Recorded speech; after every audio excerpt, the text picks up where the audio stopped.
자, 부가세는 그 독립세에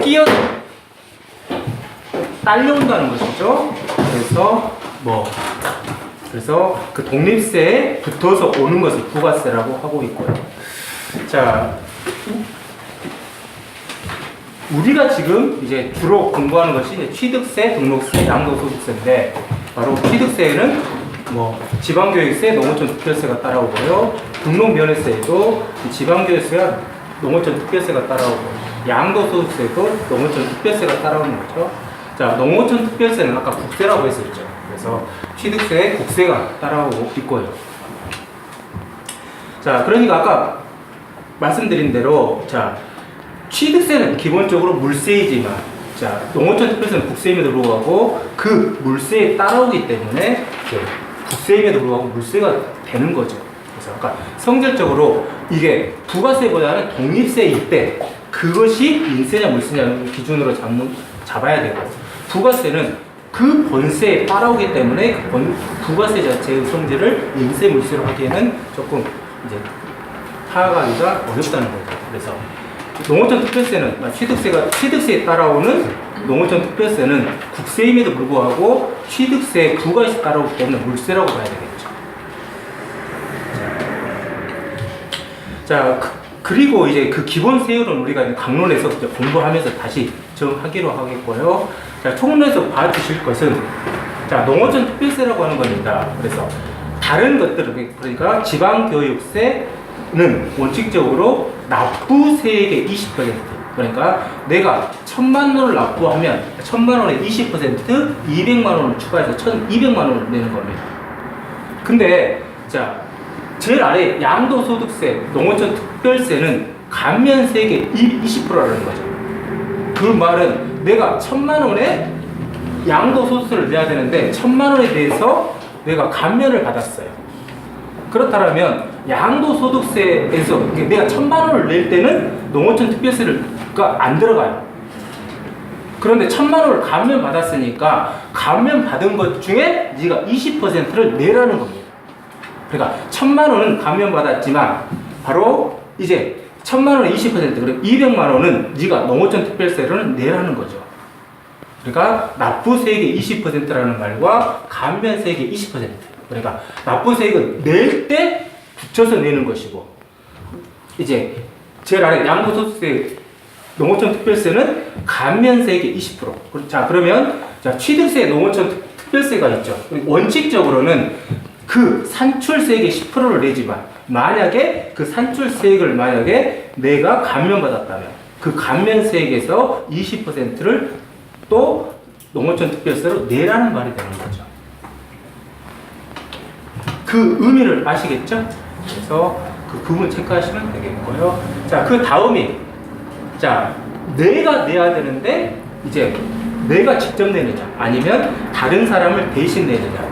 그래서 내가 내야 되고 내가 부담할 때, 담이 부담이라고 생각하시면 되겠죠? 그래서 내가 부담하는 세액을 내가 직접 낼 때 직접세.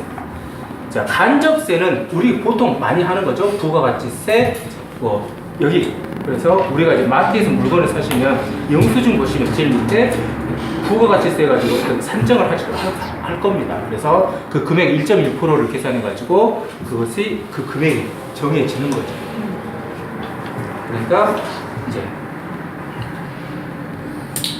그래서 내가 10,000원을 계산한다면 얼마죠? 1,000원이 아니라 900 얼마를 이제 부가가치세로 산정을 하고 또 9,000 얼마를 이제 원금으로 계산하는 거죠. 자, 그래서 내가 물건을 살 때 내가 이미 부가가치세를 내가 내지만 내가 그것을 직접 세무서에 내는 건 아니고 그걸 모아다가 사업자가 내는 거죠. 그게 바로 간접세. 주세, 부가가치세 그런 것들이 다 간접세가 되는 거죠. 자, 7번은 좀 필요 없게 되겠고요. 자, 8번. 8번 이제 그 부동산 활동의 취득과 관련된 조세라고 하겠습니다.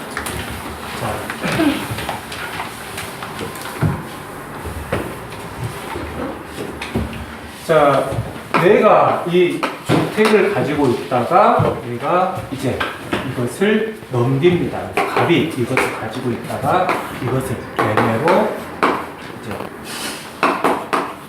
을에게 넘기면. 자, 갑은 이 물건을 넘기는 거죠. 그러니까 양도가 되겠고. 자, 이 을은 이 물건을 이제 취득하게 되겠죠. 원인은 매매를 원인으로 해서. 그래서 을이 이것을 살 때 취득과 관련된 세금들이 다 되는 겁니다. 그래서 원칙적으로는 이것을 얻었다, 취득했다. 자, 그리고 부동산 이외의 권리를 취득해서 등기를 할 때, 등기 등록할 때 등록 면허세가 있고요. 자, 그리고 그 취득세와 등록 면허세에 이제 부가세로서 따라오는 것이 이제 5번째 농어촌 특별세, 지방 교육세가 있죠. 자, 그리고 그러한 이제 현행법에서는 주택에 대해서는 이제 취득하더라도 인지를 첨부하지 않는데 주택 이외의 건물, 토지나 이제 그 상가 같은 것들은 이제 인지를 별도로 부과하게 되어 있습니다. 자, 그리고 이제 좀 특별한 것으로서 사업자로부터 건물을 취득할 때 그 전체에 대해서 넘겨받았기 때문에 그 사업 소득에 따른 부가가치세를 부여하고 거기에 일정 비율을 지방소비세로 부과하게 되는 거죠. 자, 여기서 조심해 줄 것은 이제 상속과 이제 이 취득할 때는 그러니까 이제 취득세와 아까 부가세로서 이제 지방 교육세, 농어촌 특별세, 양특세 이런 것들이 들어가겠고. 자, 이제 취득에서 조심해 줄 것은 상속. 자, 그러면 상속을 받았으니까 당연히 상속세를 냅니다. 그러니 또 그 상속을 통해서 부동산이라면 자기 이름으로 이제 등기를 해야 되겠죠? 그러니까 취득세도 내야 되겠죠. 자, 증여는 마찬가지입니다. 증여도 증여받았다는, 그래서 증여받은 사람에게 증여세를 부과하지만 그 받은 사람이 부동산이라면 다시 그것을 이제 취득한다고 해서 취득세를 내야 되겠죠. 그래서 상속과 증여에는 취득세와 상속세, 증여세가 두 가지 세금을 내야 되겠죠. 상속에서는 상속세와 취득세, 증여에서는 증여와 취득세. 이런 것들이 이제 취득 과정에서 발생합니다. 이것들은 이제 부가세로서 발생하고. 자, 그리고 이제 양도소득세는 이제 가지고 있다가 넘기는 겁니다. 바로 양도소득세가 되겠고. 자, 그러한 이제 소득으로부터 이제 자, 그러니까 여기 우리 교과서에는 양도소득세, 소득세가 나오죠. 자, 양도소득세는 우리가 평생가야 집을 뭐 두세 채 팔고 사죠. 그럴 때 양도소득세를 내는 것이고, 자, 내가 땅을 전문적으로 이제 환차익을 넣어서 파는 사람입니다. 그렇다면 그것은 사업소득이 되는 거죠. 그러니까 그때는 양도소득세가 아니라 그 1년 기준으로 소득세를 내게 됩니다. 그래서 개인의 부동산 매매소득에 대한 조세. 그것을 그 부동산 매매업을 법인이 한다면 그때는 법인이 그것을 하게 되는 거죠. 자, 그리고 바로 뭐 부가가치세도 그 사업자로서 건물의 매도에 대한 조세를 내게 되겠고. 자, 여기 지방소득세 나오죠. 그 지방소득세는 바로 지방소득세 규정에 따라서 위에서 발생한 소득, 법인의 무조건 10%를 부과해서 냅니다. 그러니까 부가세는 아니지만 산정 방법이 소득이 있을 때 지방소득세도 같이 산정을 하게 되는 거죠. 그러니까 아까 말했죠. 지방소득세는 지방세로 들어가지만 그 지방세를 원래 국세인 바로 소득세 양도소득세 산정에 의해서 산정한 액을 추가로 받아서 그것을 지방에 돌려주는 형식이 되는 거죠. 그러니까 이제 그 사람을 기준으로 하기 때문에 지방소득세 자체의 산정 방법은 인세가 되겠다고 하는 것이 되는 거죠. 자, 그리고 자 이제 양도, 그러니까 양도에 따른 양도소득세. 그리고 사업으로 하는 사람의 소득세. 사업소득이 되겠죠? 그런 것들은 양도와 관련해서 산정을 하는 것이 되겠고요. 자, 그렇지 않고 이제 그 중간에 있는 보유 과정에 내가 이것을 뭐 임대업을 해서 발생한다. 그래서 임대 수익이 나오면 이것은 다 보유하는 과정에서 나오게 되는 거죠. 그러니까 가지고 있기 때문에 발생하는 것들이 양도와 취득 중간에 있는 것들이 다 보유 과정에서 관련된 것이라고 생각하시면 되겠습니다. 그러니까 우리가 공부하는 재산세, 부동산세 외에 이제는 그 양도 취득이 아닌 경우 가지고 있을 때, 그러니까 가장 대표적인 것이 이제 소득세, 법인세, 부가세, 지방소비세 등등이 다 임대하여 발생하는, 그래서 가지고 있으면서 빌려줄 때 발생하는 소득이 보유 과정에서 발생하는 조세라고 하면 되겠고요. 그리고 거기에 관련된 이제 부가세 등이 바로 이제 보유 과정 조세라고 생각하시면 되겠죠. 자, 그래서 그 정도 이제 체크하시면 되겠고요. 뭐 우리 25회 기출문제 보신 것처럼 뭐 취득 과정, 또는 보유 과정, 양도 과정으로 일단 나오는데 이제 뭐 우리가 이제 취득 양도를 기준으로 생각을 하시고요. 이제 좀 우리가 공부가 좀 되시면 부가세도 당연히 이제 따라올 겁니다. 부가세가 항상 따라오니까 뭐 그걸 같이 생각해 주시면 되고, 그렇지 않고 그 중간에 있는 보유하고 있는 재산세, 종합부동산세, 그리고 가지고 있을 때 빌려줘서 발생하는 소득, 그래서 그런 임대소득으로 인한 것들은 보유 과정에서 발생한 세금이다. 거기에 또 마찬가지로 이제 일정한 소득이 있으면 바로 지방 소비세도 지방 소득세 같은 것들 또 다 이제 부과해서 이제 산출하니까 그런 것들을 체크해 주시면 됩니다.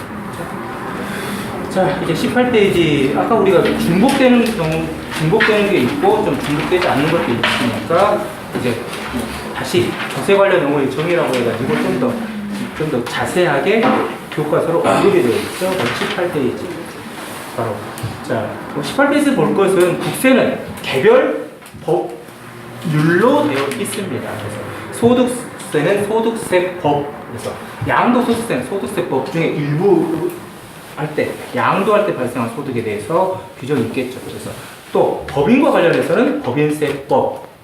이렇게 개별세법으로 되어 있고, 이제 지방세는 그것과 다르게 이제는 지방세법이라고 하는 통합법률에 의해서 그것을 하나의 법률로 그것을 이제 규율하고 있다. 그 정도 체크하시면 되겠고요.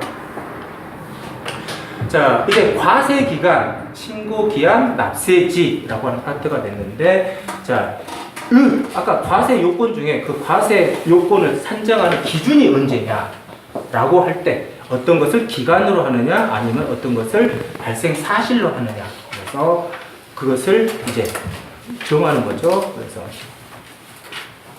자, 소득은 보통 이제 우리 월급쟁이라 하더라도 이제 매월 신고할 필요는 없고 1년 단위로 신고한다는 거죠.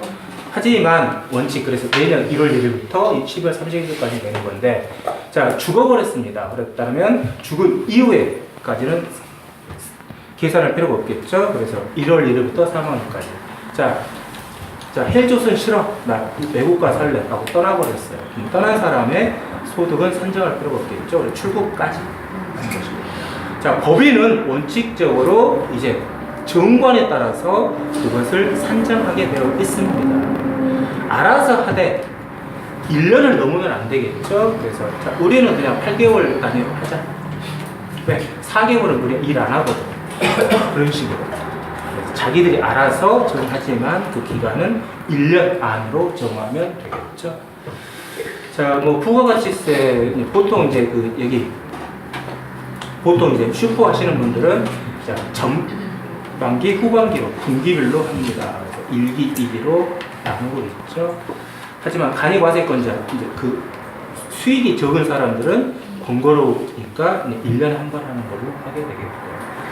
자, 이제 우리가 이제 뒤에서 보겠지만 어떤 발생 사실이 있을 때 그것을 신고하도록 되어 있는 것이 있습니다.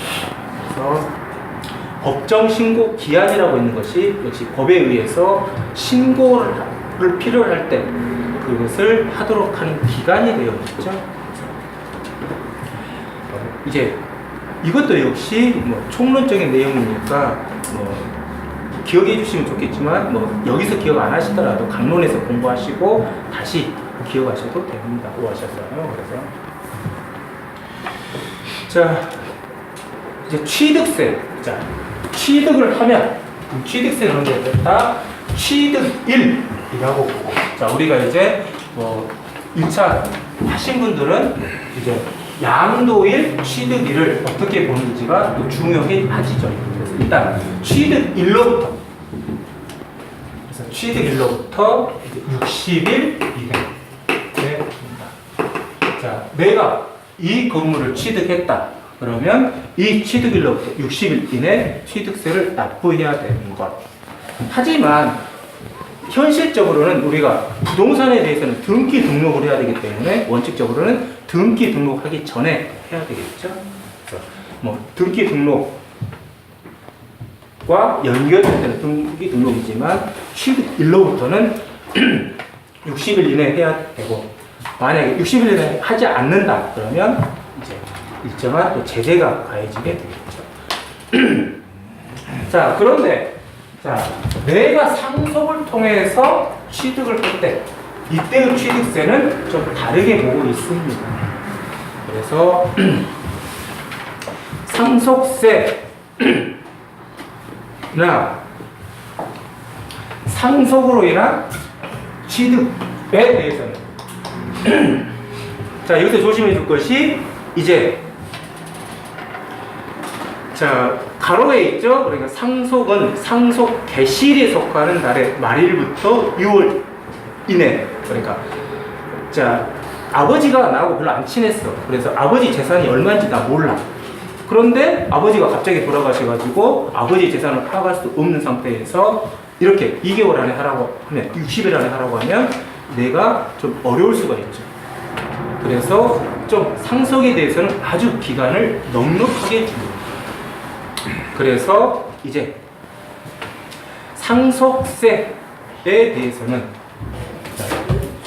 좀 더 구별해서 볼게요.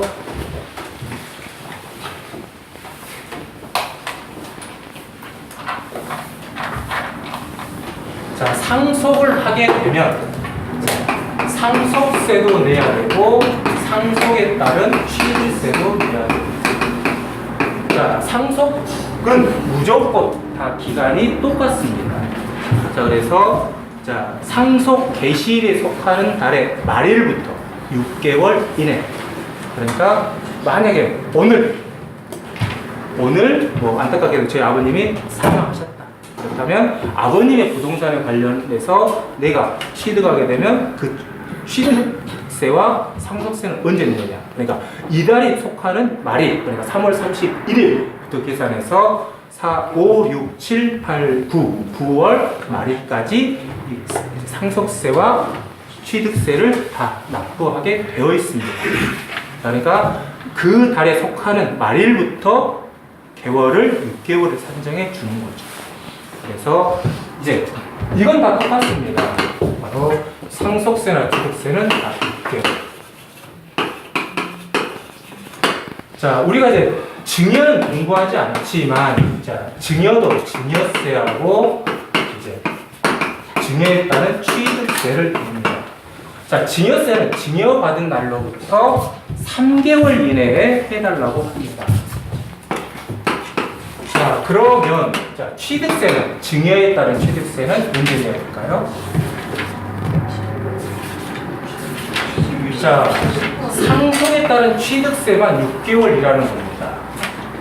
그러니까 취득세는 증여에 의한 취득세는 원칙으로 들어가는 거죠. 그래서 60일 이내에 이것은 똑같이 내야 됩니다. 이 부분을 잘 체크해 주시기 바랍니다.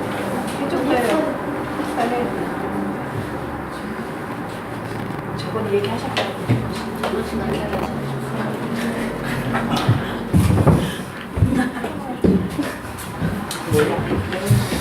자,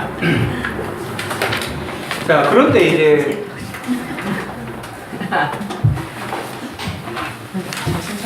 자, 이제 앞으로 이제 공부하게 될 것들 바로 이제 국가가 세금을 걷기 위해서는 이제 빨리 많이 걷고 싶어 하는 거죠. 그래서 그 입장, 그러니까 우리가 앞으로 공부하게 될 때 여러 가지 비교가 되는 것들이 있을 때 우리 입장에서는 적게 내고 싶지만 국가는 걷고 싶은 입장에서는 빨리 걷고 싶으니까 이제 빨리 많이라고 생각해 주시면 되겠습니다. 자, 그래서 아까 이래서 취득일은 60일 내지만 자, 이제 등록 면허세, 그러니까 이제 그 취득이 등기를 필요로 할 때는 등기 등록을 해야 받아주죠. 그래서 등기 등록 전까지 해야 되겠고요. 자, 소득세는 이제 그 작년 2015년 1월 1일부터 12월 31일까지 소득 발생분에 대해서 이제 다음 달에 되겠죠. 바로 5월 달에 바로 이제 소득세를 신고하도록 되어 있습니다. 자, 부가세는 아까 우리가 분기별로 한다고 했죠. 그래서 반기라고 해야 돼요. 분기는 4분의 1을 말하고, 그렇죠. 반기. 1년. 1월 1일부터 6월 31일까지는 7월 25일까지인 것이고, 이제 7월 1일부터 12월 31일까지는 그 다음 달 1월 25일까지 하게 되어 있고요. 자, 종합부동산세는 당해 연도의 12월 15일, 그러니까 12월 1일부터 12월 15일. 자, 보통은 다 이제 16일에서 말일까지지만 연말은 너무 바쁘죠. 그래서 이제 12월 초에 그것을 종합부동산세를 하게 되겠고요. 자, 나오네요. 상속세는 상속 개시일에 속하는 날의 말일부터 6개월, 증여세는 증여받은 날에 속하는 날의 말입니다. 자, 조심해 줄 것. 자, 상속만 둘 다 6개월이고 증여세는 3개월이지만 취득세는 똑같이 원칙으로 12개월. 자, 납세지는 아까 우리가 본 것처럼 지방세는 원칙적으로 물세로서 물건이 소재하는 소재지 관할로 내면 되겠습니다. 자, 국세는 원칙적으로 이제 그 개인별로 하기 때문에 그 개인에 따른 주소지, 거린에 따른 범점 이렇게 체크하시면 되겠죠. 자, 이제 아까 우리가 본 것처럼 이제 우리가 하는 것들은 다 20대 이제 과세 요건이 가장 중심이 돼서 공부를 한다고 했었죠. 그래서 이제 총론적으로 이제 그것들을 모아놓은 것이 되겠죠. 그래서 과세 대상은 이제 물세에 대해서는 이제 물건, 그리고 이제 사람에 대해서는 그 사람이 발생한 일정한 소득에 대해서 하고 있죠. 그래서 소득에 대한 것, 소득세 중 양도소득세가 있겠고요. 법인이 활동하면서 발생한 소득을 법인세로 내야 되겠고, 자, 재산이 있으면 그 재산에 따라서 부과하는 것, 그래서 재산세, 그리고 재산세에 부과되는 이제 지역자원시설세. 자, 그리고 그 재산을 전국적으로 너무 많이 가지고 있어요. 그렇다면 그 사람에 대한 국세로서 종합부동산세. 자, 상속과 증여를 할 때 발생하는 것들. 자, 행위로서 자, 물건을 내가 얻습니다. 취득하는 매매 행위로서 취득할 때 취득세. 그리고 등록할 때 내는 등록명세, 부가가치세 등 있겠죠. 자, 이제 납세 의무자. 원칙적으로 이러한 행위를 하고 그러한 것에 의해서 발생하는 사람이 원칙적으로 납세를 해야 되는데, 자, 여기서 조심해 줄 것 세 번째, 징수 의무자는 제외된다는 거죠. 그래서 자, 보통 우리가 지금 여기 이제 뭐 회사를 다니시거나 아니면 회사 다니시는 남편의 월급, 자, 월급 받아보면 자, 이미 원천 징수로 해서 다 사업자가 다 빼가버리죠. 그러니까 그 사업자는 그것을 그 남편의 월급, 자신의 월급을 일단 세금으로 다 빼갑니다. 그러니까 남편 그리고 우리 자신이 이제 그 세금을 내야 되는데 그 세금을 직접 내는 것이 아니라 간접세로서 사업자가 대신 걷어서 낼 뿐이죠. 이렇게 그것을 걷는 사람, 그것을 징수 의무자고, 실제로 우리가 세금을 직접 내지는 않습니다. 그래서 직접 내야 되는 납세 의무자를 누구냐라는 것을 우리가 하고 있고요. 그래서 자, 납세 의무자란 첫째 줄, 법에 의해서 조세를 납부할 의무가 있는 자를 말합니다. 여기에는 이제 예외적으로 직접 발생하지 않는 사람들도 있다라고 하는 것이죠. 그래서 그게 연대 납세 의무자. 자, 민법에서 공부하셨죠? 연대 보증. 그 연대 보증은 뭐예요? 그냥 보증인이 있고 연대 보증인이 있죠. 연대 보증인은 원 채무자가 갚든지 안 갚든지 상관없이 똑같이 갚아야 될 의무가 있는 거죠. 그러니까 이것도 바로 세금을 내야 되는데 공동 세무자 중에서 연대 채무를 지게 되면 이제는 그 전체에 대해서 바로 다 한다라는 겁니다. 자, 상속세가 나왔으니까 자, 이제 각 어르신이 돌아가시고 이제 A, B, C 이 세 명이 이제 공동 상속을 하게 됩니다. 그래서 상속세가 이 세 명이 부담해야 될 상속세가 이제 1,000만 원이 나왔을 때 이 1,000만 원을 이제 원칙적으로는 상속 비율별로 분담을 해야 됩니다. 4, 3, 3이라면 A는 400만 원, B는 300만 원, C는 300만 원. 이렇게 원칙적으로 자기 비용별로 상속세를 내야 되는데 만약에 C가 자력이 없어서 300만 원을 낼 정도가 안 돼요. 그렇다면 국가는 그래요? 아버님이 돌아가셨는데 애도의 뜻을 표합니다. 뒤돌아서 가는 게 아니라 여기로 가서 A한테 300만 원 가져간다는 거죠. 그러니까 이럴 때 A, B, C는 공동 상속인으로서 상속세에 대한 연대 납부 의무가 지고 그래서 A에 대해서 1,000만 원을 분부를 이것은 국가가 가져갈 수 있다는 것이죠. 비율이 많이 하면 아니요. 상관없어. 사로만 동그라미 쳐. 너무 좋아서 적게 받으려고. 모두에 대해서 연대 책임을 지는 거니까 누구라도 1,000만 원을 다 가져갈 수가 있다. 이게 바로 연대. 그러니까 보증도 그냥 일반 보증보다 연대 보증이 더 무서운 거죠. 연대 보증 없어요. 자, 2차 납세 의무자가 바로 보증과 연대 보증의 차이가 되겠습니다. 그러니까 민법에서 공부하셨듯이 보증은 원래 채무자가 갚아야 되고 갚지 못할 부분에 한해서 보증하는 것. 그래서 세 번째 줄 있죠? 바로 금액이 부족한 경우에 한해서 부족분에 대해서 이행 책임을 지는 자를 2차 납세 의무자라고 보고요. 그러한 사람들이 바로 이제 오른쪽 도표에 나와 있죠. 청산인 등의 2차 납세 의무. 그래서 원래 법인이 돼야 되는데 법인이 못 내니까 그러한 이제 청산회사의 청산인인 그것을 2차 납세 의무를 지게 되겠고요. 또 이제 합자회사라는 말 들어보셨어요? 자, 합자회사는 이제 무한책임사원과 유한책임사원이 있습니다. 자, 그럼 무한책임이라는 말 자체가 책임을 무한대로 진다는 거예요. 그러니까 합자회사에 유한책임사원이 있고 무한책임사원이 있는데 유한책임사원은 자기가 출자한 것만 거리면 돼요.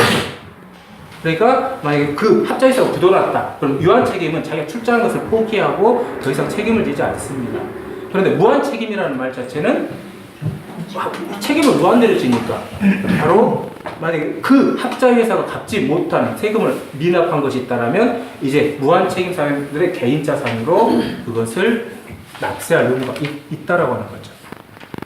말 자체로부터 정리하시면 되겠고요. 또 이제 과점주주, 그 회사의 절반 이상의 그 주주가 있다라면 그 주주에게도 이제 그 법인의 그 회사에 미납된 그 세금을 이제 추징할 수가 있다라고 보는 거죠. 자, 사업 양수인. 그래서 사업을 넘겨받은 사람이 그 전 사업에서 만약에 미납된 세금이 있다면 그 사업을 넘겨받은 사람도 바로 되는 것. 그 사람에도 의무를 지우는 것. 자, 납세 보증인은 특별히 그 부분에 한해서 바로 보증하기로 정한 자 납세금입니다. 그 말대로 정리하면 되겠죠. 자, 과세 표준 아까 우리가 이제 본 것처럼 그 표준을 금액으로 하는지 아니면 금액이 아닌 다른 걸로 하는지. 그래서 일단 종량세. 자, 우리 쓰레기 종량제 하죠. 그 봉투에 담겨져 있는 것. 그러니까 그 봉투 안에 뭘 버리느냐 상관없죠.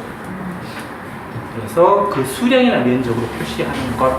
그래서 그것에 따라서 세금을 부과하는 것. 그것이 종량제고, 종가제는 어떠한 금액에 대해서 그 금액을 산정해서 이제 세금을 산출하는 것. 자, 그리고 이제 종가세는 이제 금액을 정했으니까 일정 비율을 정해야 되겠죠. 그래서 정률세율이 정해지는 거겠고요. 자, 종량제는 이제 그 금액이 안 정해지니까 일정 금액을 표시를 해야 되겠죠. 그래서 이제 자, 우리가 이제 그 뒤에 하실 때 자꾸 좀 불편해 하시는 것 같긴 한데요. 어쨌든 자, 이 정률세율에서 세율을 표시할 때 백분비하고 천분비로 표시됩니다. 자, 이제 백분비는 세금액이 크니까 개별 더 안 들어가죠. 그래서 세금이 큰 국세의 백분비를 정하게 되겠고요. 자, 지방세는 그렇게 많이 걷지 않습니다. 그러니까 그 지방세는 세율이 좀 낮기 때문에 바로 천분비로 표시가 하고 있다는 것이죠. 그래서 백분비는 국세를 표시하는 것이고 천분비는 지방세를 표시하는 것이고, 그래서 그러한 비율 표시로서 이미 그 국세인지 지방세인지를 파악할 수가 있다라고 하는 거죠. 그래서 교과서에 있는 대로 대부분 종가세는 정률세율을 적용한다. 자, 이제 22페이지 넘어가서 그러한 과세 표준의 크기 변화 요건에 따른 분류. 자, 그래서 이제 1억이 됐든지 2억이 됐든지 5억이 됐든지 10억이 됐든지, 그래서 그 크기와 관계없이 그대로 일정한 것이 바로 비례세율이고, 자, 초과 누진세율은 금액이 증가할수록, 그러니까 우리 일반 가정 전기세가 그렇죠. 바로 이제 뭐 100kW 쓸 때까지, 200kW 쓸 때까지, 300kW 쓸 때까지 차이가 엄청 커지는 거예요. 그래서 그걸 초과 누진세율이라고 하고 있고요. 따라서 그러한 금액에 따라서 들어가는데, 자, 조심해 줄 것은 초과 누진세율이라고 하는 겁니다.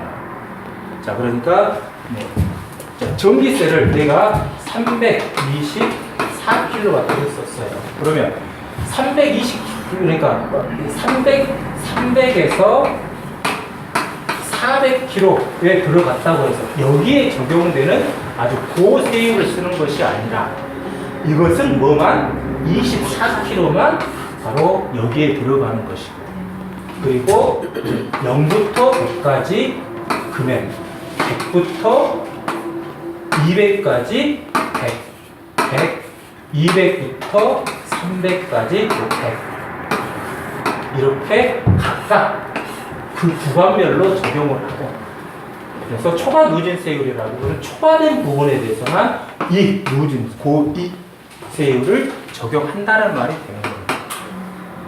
그래서 324가 여기에 다 적용되는 게 아니라는 거예요.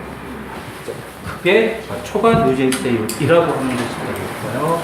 바로 자산세 일부, 종합부동산세, 양도소득세 일부들에 대해서 바로 초과 누진세율이 되고 있고요. 자, 그리고 이제 세율 적용 방법에 대해서는, 자, 그냥 우리 세율이다, 2번 표준 세율로 되어 있죠. 그래서 이러한 세율은 그 세율 자체가 고정된 것이 아니라, 일단 기준 세율은 있지만 그 기준 세율의 일정 범위 내에서 세 번째 줄 있죠. 과세권자가 가감 조정할 수 있다. 자, 그러니까 자, 우리가 보통 아까 취득세율이 4%라고 했습니다. 자, 4%인데 100분의 50의 범위 내에서 가감할 수가 있다는 거죠. 그러니까 100분의 50이니까 이제 4%의 절반, 그러니까 2%를 추가할 수도 있고 2%를 뺄 수 있다라는 거죠. 그러니까 이제 과세권자는 6%와 2% 사이에서 그것을 금액을 정할 수 있다라는 겁니다. 이게 바로 표준세예요. 금액을 과감 조정할 수 있다. 그러니까 순천시장이 우리 순천시에 좀 돈이 많이 부족해요. 자, 그래서 이제 6%를 재산세 6%를 내세요. 그래서 엄청 돈을 많이 걷었어. 우리 2016년도에. 그리고 다음 선거에서는 여러분을 볼 수가 없겠죠. 자, 그래서 그 다음 시장은 그러니까 나는 이제 전 시장 계속 해먹어야 2%를 했어요. 그러면 2% 하면은 주민들은 좋아하죠. 왜 세금이 절반으로 떨어졌어요? 그랬더니 순천시청에서 난리가 난 거지. 시장님 돈 좀 주세요. 돈 좀. 뭐 하나 돈이 있어야죠. 그래서 맨날 이제 순천시장 시장님만 만나면 돈 타령 하는 거지. 그래가지고 이제 나 더 이상 스트레스 못 해먹겠다. 자기가 이제 물러나는 거지. 그러니까 순천시장은 다음 시장은 그래요. 건들지 말자. 그래가지고 지금 현재 강한 비율 조정하지만 건드리는 시구청장들이 없죠. 하지만 법적으로는 이렇게 50% 과감 조정할 수가 있다. 그것을 우리는 표준세율이라고 합니다. 라고 하고 있는 거죠. 자, 이제 21페이지 아래 징수 방법으로 넘어가면 되겠습니다. 자, 보통 징수 가로 해놓고 정부 부과 과세. 그리고 이제 2번에 신고 납부 해놓고 이제 가로 국세 신고 납세라고 하는 거죠. 자, 어찌 됐든지 이것은 이제 명칭일 뿐입니다. 그래서 일단 보통 징수와 신고 납부 방법이 있다라는 거죠. 자, 이러한 두 가지 차이는 이제 그것을 이제 내가 낼 세금을 누가 정하느냐의 차이도 있고요. 바로 이제 이러한 매매 행위가 발생했습니다. 그러면 내 매매로부터 나는 양도소득세, 판 사람은 양도소득세, 산 사람은 취득세를 내야 되는 거죠. 자, 상속이 발생했습니다. 그러면 상속에 따른 상속 취득, 증여에 따른 취득이 발생했죠. 자, 일정 기간에 이러한 것이 있었다라고 자기 자신이 먼저 신고하도록 되어 있습니다. 그러니까 매매 행위로 발생해서 내가 양도소득세, 취득세를 발생하니까 이러한 것을 내가 내겠다라고 먼저 신고를 하라고 하는 것이죠. 그래서 그 신고를 통해서 내가 낼 것이 어떤 거니까 정해진다라고 하는 거죠. 자, 그렇지 않고, 나는 가만히 있는데, 엊그저께 제 차가 경유차라고 해서, 뭐가 날라왔죠. 환경 개선 부담금이라고 하는 좀 세금 보조서가 날라왔습니다. 자, 그거 내가 경유차를 가지니까 내가 얼마 내겠다고 신고한 게 아니죠. 네. 그러면 이것은 신고 납부 방법이 아니라 1번의 방법이 되겠죠. 네. 그것을 보통징수라고 하고, 그래서 보통징수가 세금의 일반적인 방법이 된다라는 의미도 되고 있죠. 자, 그 말은 내가 내 것을 얼마라는 것을 누가 정한 거예요? 세금을 받을 그 사람들이. 그래서 과세권자가 자기가 산정해서 자기가 알아서 내라고 날라오는 거죠.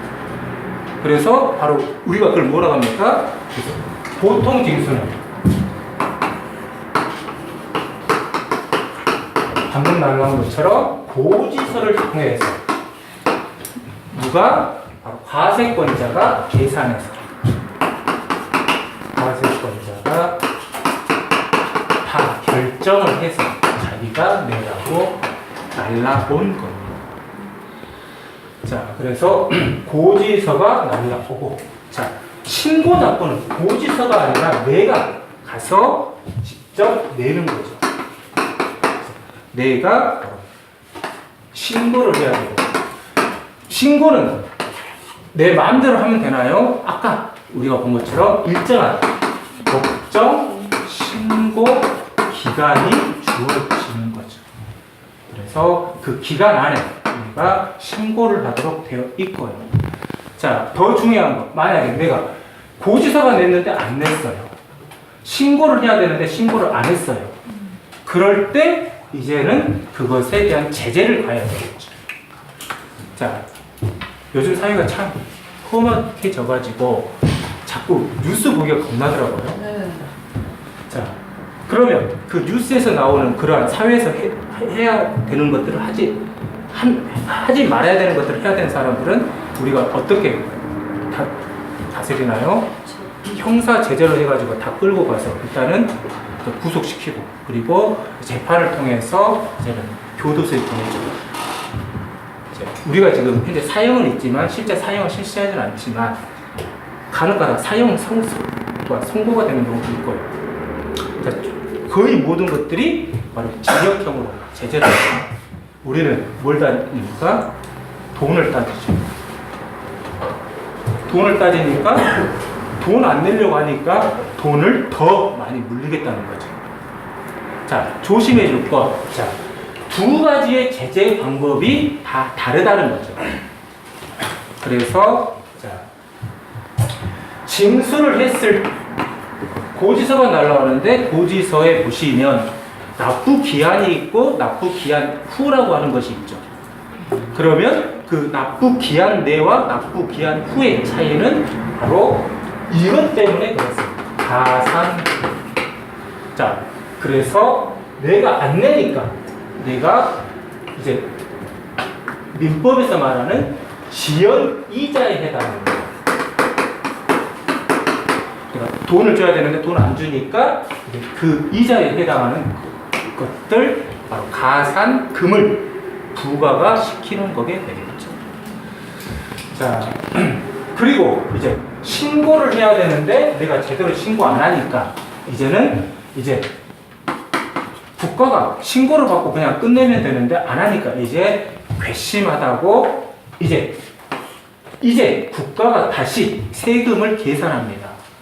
그래서 이제 그것을 신고를 해야 할 기간에 신고하지 않아서 그것에 대해서 또 자기가 일을 했죠. 그래서 가산세를 부과하게 됩니다. 그래서 세와 금액 차이. 고지서에 냈을 때 산정된 것인데 산정되지 않으니까 거기에 대해서 지연이자에 해당되는 가산금을 부과시키고요. 신고 납부를 해야 되는데 신고 납부를 하지 않으니까 거기에도 괘씸하다고 해서 다시 내가 산정하면서 내가 거기에 부과해서 세금을 부과시킵니다.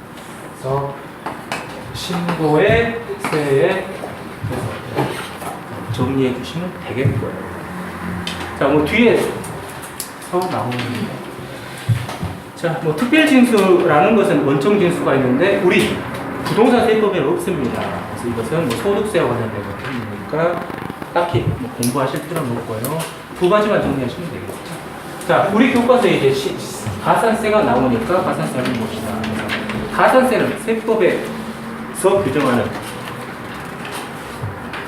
의무를 성실히 수행을 확보하기 위해서 이러한 의무는 뭐죠? 바로 신고를 해야 될 의무, 납부를 해야 될 의무. 그래서 이 의무는 신고 납부 의무가 되는 거죠. 그래서 신고 납부를 해야 할 의무를 이행하지 않을 때 다시 법에 따라 이제 국가가 직접 지방자치단이 직접 세액을 가산하여 징수하는 금액을 말합니다. 자, 이것은 가산금은 여기에 포함되지 않죠. 가산세와 가산금은 구별을 해야 된다라고 있습니다. 자, 그래서 법에 따라서 적용이 되겠죠. 자, 이제 페이지 넘어가서 그러면 이제 이러한 신고를 할 때 또는 신고 자체를 안 하는 것하고 적게 신고하는 것하고 차이가 있다라는 것이죠. 자, 그래서 일단 우리 교과서에는 무신고, 과소신고로 했는데 좀 더 우리가 지난 시간에 한 것처럼 이제 일반과 이제 부정신고로 일단 하는 게 더 하기가 좋을 것 같습니다. 그래서 일반 무신고, 일반 과소신고. 자, 부정 무신고, 부정 과소신고. 자, 부정이라고 하는 것은 쉽게 말해서 세금 포탈 목적이 있죠. 세금 포탈 등의 목적으로, 부정한 목적으로 신고를 하지 않거나 과소신고할 때. 자, 이제 네가 세금을 포탈하는 목적으로 했기 때문에 우리가 그걸 적발했죠. 그러니까 너도 죽어봐라 라고 해서 그 납부해야 될 세금의 40%를 가산하고요. 자, 그리고 이제 그 일반적인 이러한 세금 포탈 목적이 없는 걸 말하는 거죠. 그래서 안 하는 것은 이러한 부정에 비해서 절반, 그래서 20%. 그래도 하긴 했죠. 하긴 했는데 좀 부족하게 했어요. 근데 부족한 것이 세금 포탈을 목적은 없고 그냥 실수로 그랬을 때는 좀 약하게 해주는 거죠. 여기에도 절반 10%. 그래서 이제 부정한 목적을 할 때는 너도 한번 죽어라 40%. 그리고 그냥 실수로 또는 뭐 해서 이제 그러한 세금 포탈 목적 없이 안 하면 부정 이제 목적보다는 절반을 깎아서 20%만. 그리고 하긴 했었는데 좀 부족하면 그 부족분에 대해서 10%만 가산세를 부과하게 되겠죠. 자, 그래서 그런 것들을 좀 정리해 주시면 되겠고요. 자, 이제 신고는 했는데